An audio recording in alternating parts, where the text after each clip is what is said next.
Hi everybody!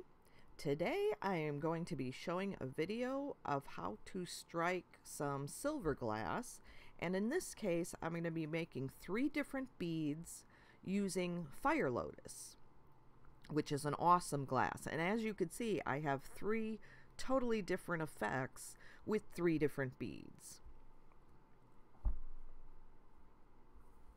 So the first bead I'm going to make is a plain beryl bead with some clear lenses on the top around the center, but it's basically made just of solid Fire Lotus, and I swirl it with a Fire Lotus stringer just to give a little variance and a little swirly effect on the surface, even though it's all the same glass. So the first thing I want to do is pull out a little Fire Lotus stringer. And the Fire Lotus can be kind of soft, so I have to take my time pulling out this stringer. And I get a little stringer of Fire Lotus, and I'm also going to be using this for twisting the third bead in this video. I'm going to use the same stringer. So I'm just going to make a basic beryl bead, and I sped this up a little bit because it's just like you would normally make a bead, just in your regular neutral flame, and I basically keep the same flame for the whole bead striking, creating, striking, etc. I use just the same flame. I never change my flame. If you find it easier to change your flame to get a good strike, that's fine. But I didn't need to do that in this video. So I'm just shaping my beryl right now, and I'm not worrying about striking it or anything. I'm just trying to get the foundation set for my bead. And so now I'm just going to swirl this a little bit. So I'm going to heat my bead and just give it a little curlicue swirl there. And I'm going to go back and forth different directions, swirl it around. It's however you want to do it. You don't have to swirl it if you don't want to.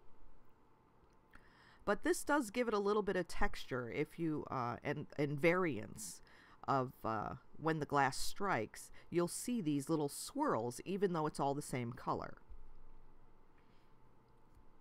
And so now I'm super heating this. See how close I am to my torch head?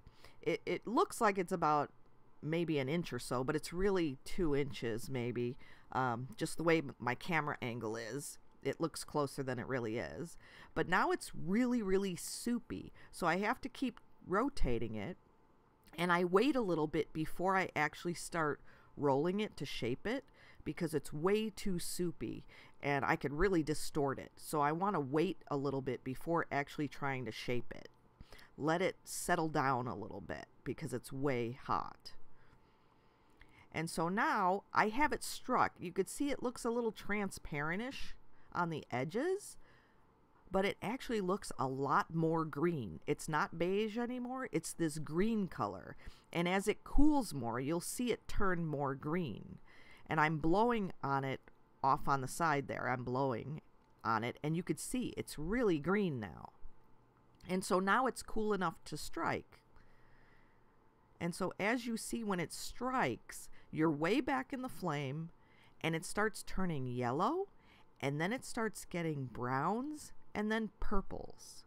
And you want to keep your bead way back in the flame. And as you can see there's some purple. It's kind of hard to see, but there's some purple, but there's still a lot of brown. And I want to get rid of that brown. So I'm going to go way back in the flame again. And I'm trying to heat the edges there a little bit. And I'm going to bring it in a little bit and just get a nice orange glow to it. You don't want a yellow glow. You just want a nice little bit of orange glow to it.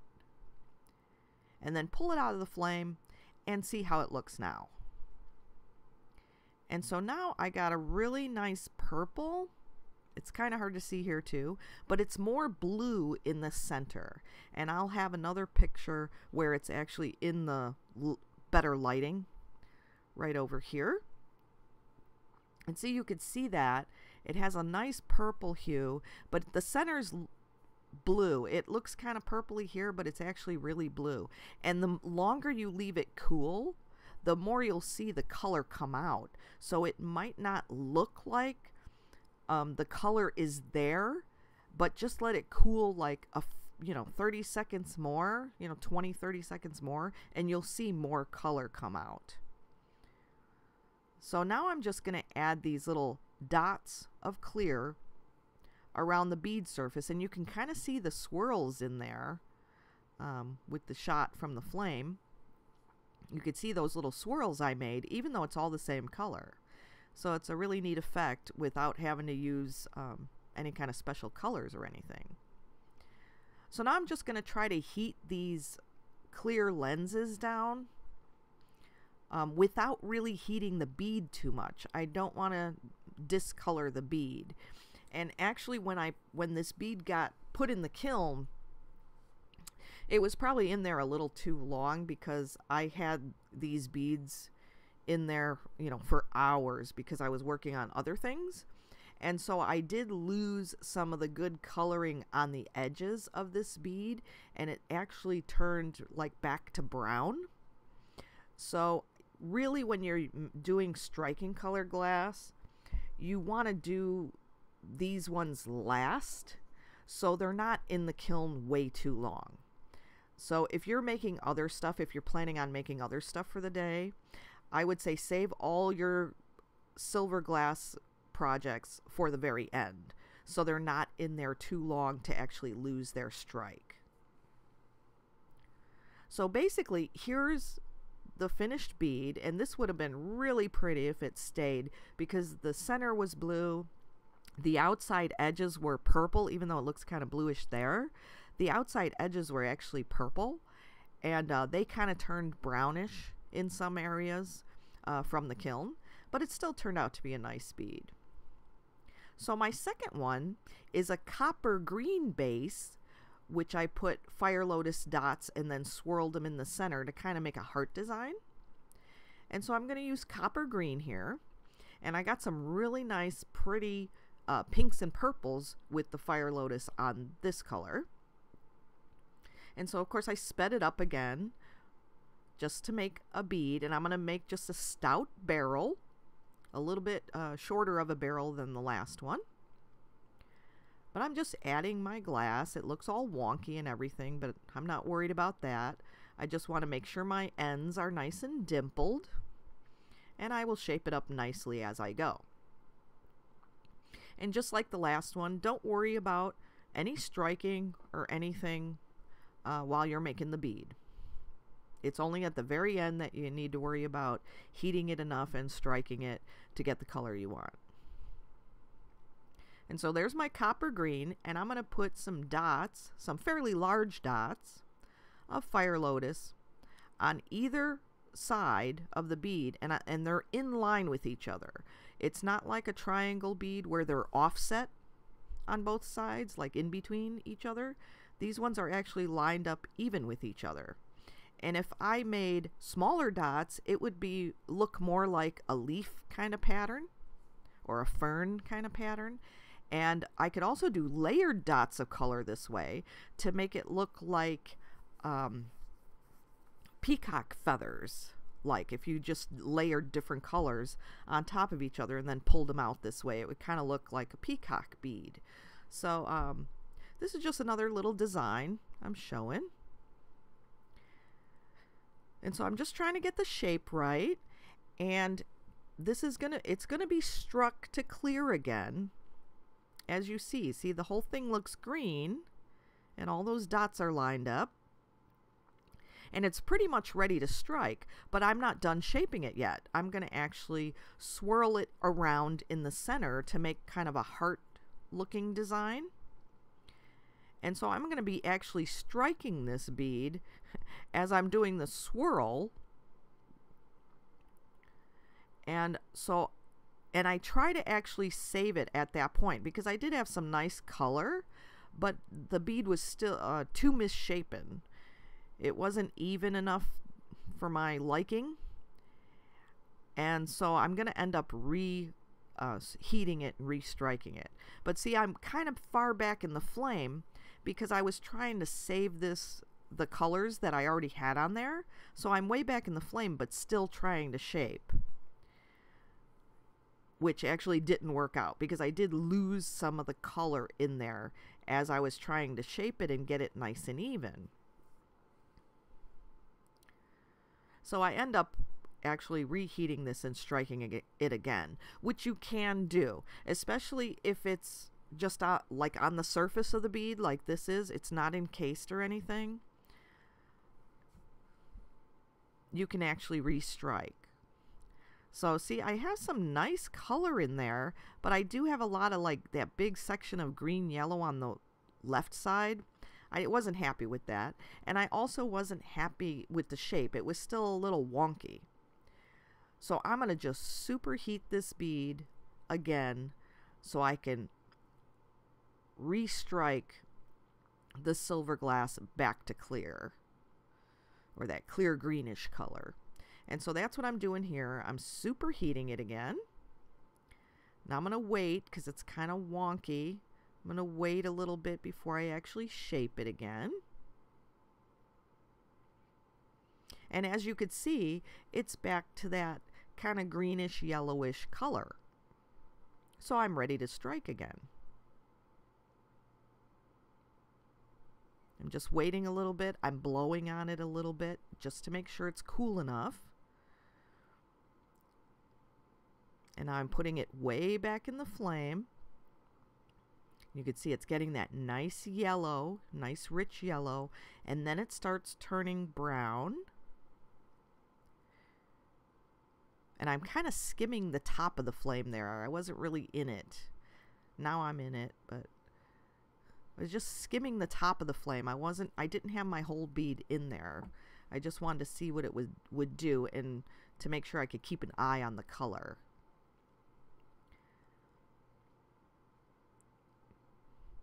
And so there's this bead. And it's still coming in, so it looks really purpley now, but it does fade into more pinks.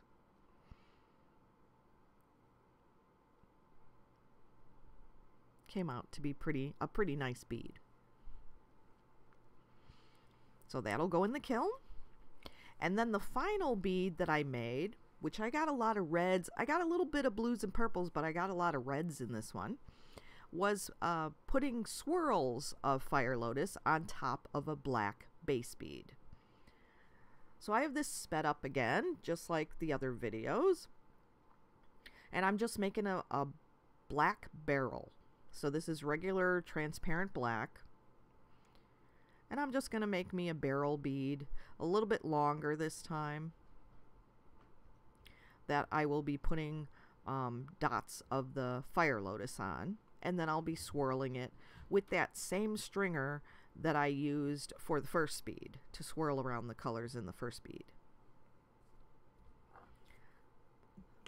So just want to make sure I have nice dimpled holes.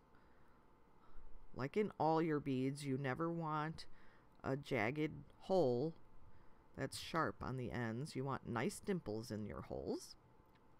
So I'm just going to make sure I have that shape. And so I'm going to have my basic shape, but it doesn't have to be totally perfect because I'm going to be adding a lot more glass to this. But you do want to make sure your holes are determined and you have nice dimples before actually moving on to the rest of your bead, because it'll just be harder later to get your holes nice and dimpled if they're not already.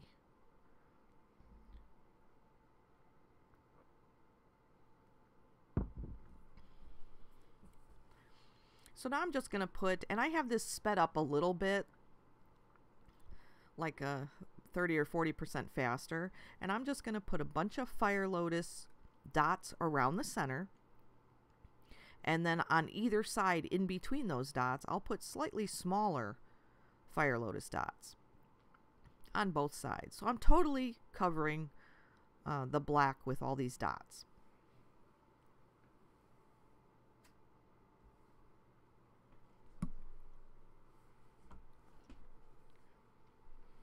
So I'm just adding more glass. I think I needed the center dots a little bit bigger. And I'm just going to melt this all in. So just like the other beads, I'm just working it the way I normally work it. I'm not worrying about striking yet. I'm just making my regular bead.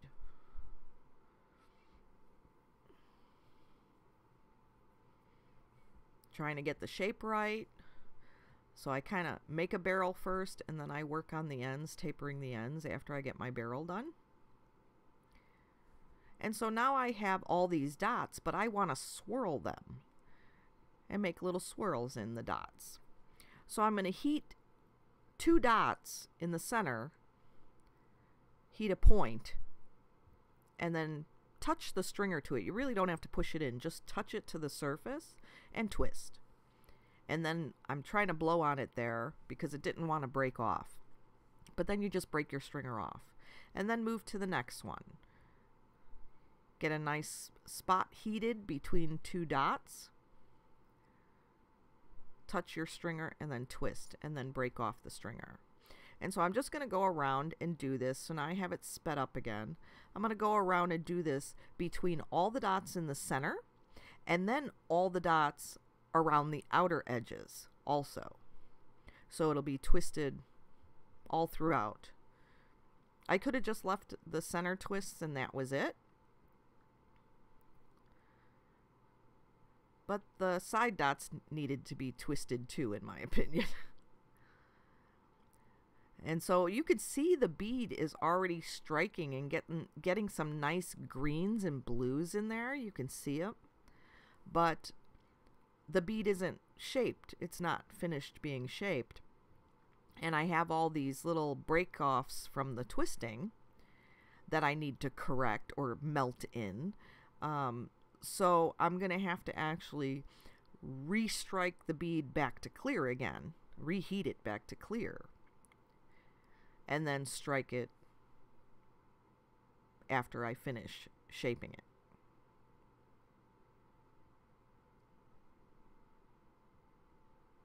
So I'm just finishing up the twisting on the other side here.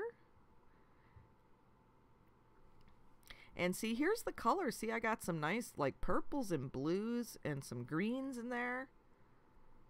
But it's all lumpy and I got those twisted ends sticking out. So I definitely have to remelt this down and restrike it. And so that's what I'm going to do here.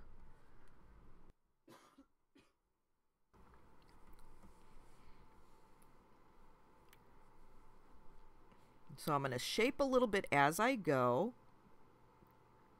Make sure I got my ends. I'm going to superheat this, and I'm going to try to shape it fairly quickly, you know, so that it's not totally cooled down enough to actually start striking again. And so I guess maybe that's the deal with this silver color, is you want to actually get your bead shaped without letting it cool too much. See, I still have a really nice glow to it. And so it's not too cool to actually start striking the color out, so I don't have to worry about that yet. Want to get those ends nicely shaped. And then the middle will kind of take care of itself a little bit with just the superheating that I want to do with it.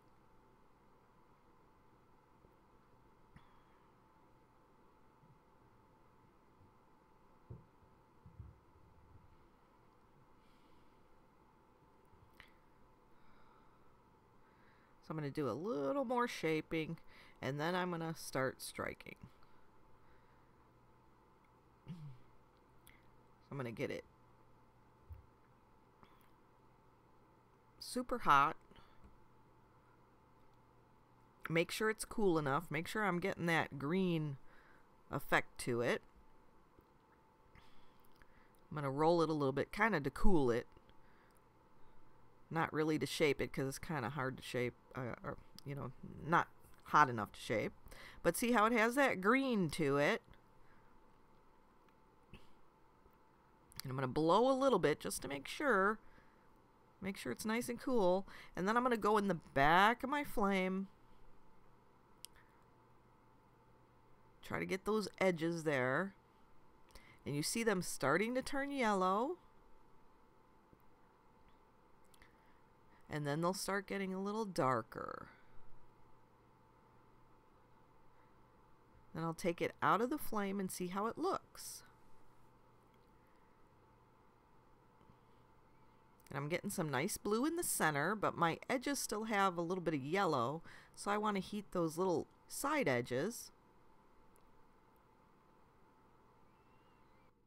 And so it's getting really nice color, but I noticed there's this one light dot on there, which I think was an imperfection, an inclusion that was in the rod of Fire Lotus. There's a little white dot on the right side of that bead, and I'm going to try to pick that off for you. So just an FYI, you can actually fix things like that.